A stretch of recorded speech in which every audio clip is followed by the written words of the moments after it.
Welcome to this explainer. Today, we're unpacking a technological breakthrough that honestly sounds like pure science fiction, but it's actually the opening salvo in a massive battle for global infrastructure dominance. Oh, and a quick note before we jump in. Captions are available in the video if you prefer to read along. Let's get right into it because what's happening behind the scenes of our mobile networks right now, it is absolutely fascinating. So our story starts with a completely mind-bending number, 1 terabit per second.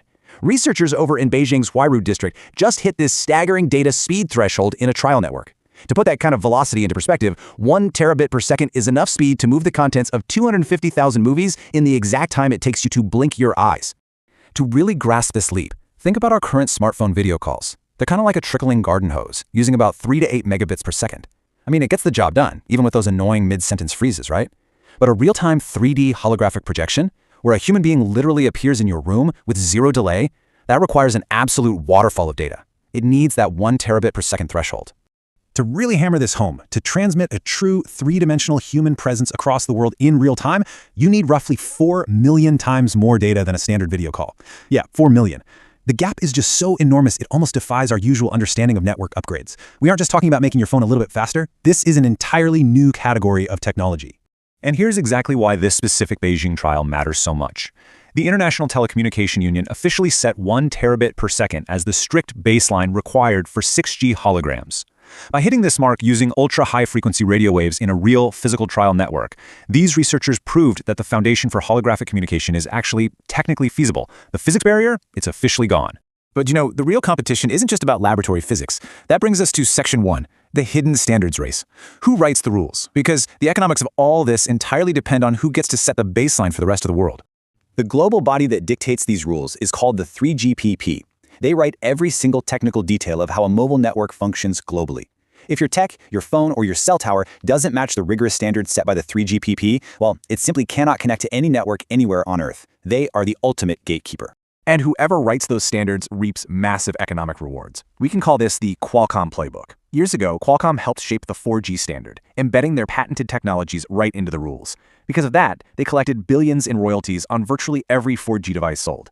Pretty sweet gig if you can get it, right? Now global powers are racing to replicate that exact playbook for 6G. Looking at the numbers right now, China leads the pack with 40% of global 6G patent applications, followed pretty closely by the United States at 35%. Holding that 40%, it's basically like holding the master key to a future market projected to be worth nearly $160 billion by 2035. It is literally the foundational intellectual property of the future economy. And it's not just about filing patents, it's about holding leadership positions. China Mobile currently serves as the lead rapporteur for the first formal 6G standardization project within the 3GPP. So they're effectively sitting at the head of the table, officially responsible for defining what 6G is actually supposed to do and shaping the blueprint the whole world will build toward. Which brings us to Section 2, the master plan, China's three-step strategy. While a lot of the world is focused on standard-setting bureaucracies, China has rapidly executed a highly coordinated domestic push. This master plan is moving incredibly fast. Step 1, in May 2026, they officially dedicated the 6 GHz spectrum specifically for 6G field testing. Step 2, just a month later, they launched massive pilot programs co-invested by national ministries and provincial governments to ensure rapid execution. And Step 3, they've locked in a concrete, aggressive commercial deployment target for the year 2030. Now, why the huge rush to test in the real world right now? Simply put, real-world measurement data wins international standard negotiations. In 2027, the World Radio Communication Conference is going to meet to assign global spectrums. By conducting actual field testing today, China's going to arrive with months of hard data on how these signals behave in the real world, a move that heavily influences those global spectrum decisions. So, stepping back from the geopolitical race for a second, let's look at Section 3, life in a 6G world. We're moving beyond the smartphone here. What is this internationally standardized, ultra-fast network actually going to enable once it's built? Well, 6G is positioned to fundamentally alter our physical reality. We're talking about remote 3D holographic microsurgery, where a doctor hundreds of miles away has perfect spatial depth perception, or immersive 3D rural education that puts top professors right in the room with students. And, incredibly, smart cities where the network itself acts as an environmental sensor, meaning every base station can track traffic and map physical space without needing separate cameras. These futuristic applications are absolutely mind-blowing, but they sit on a much deeper strategic foundation. Welcome to Section 4. The digital sovereignty layer, a self-contained ecosystem. Standard 6G is built on ultra-fast data traveling via traditional cellular towers, but China's 6G stack takes a different approach. They are directly integrating their 6G framework with their BeiDou satellite network. If you aren't familiar, BeiDou is a GPS alternative that already supports over 2 billion devices worldwide. It merges space and ground infrastructure into one seamless, massive system. What this creates is huge. For the 140-plus countries participating in the Belt and Road Initiative, this combined 6G and BeiDou stack provides a fully integrated sovereign digital infrastructure layer.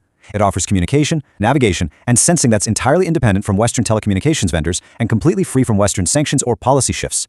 Which brings us to Section 5, the contrast, describing the race versus actually running the race.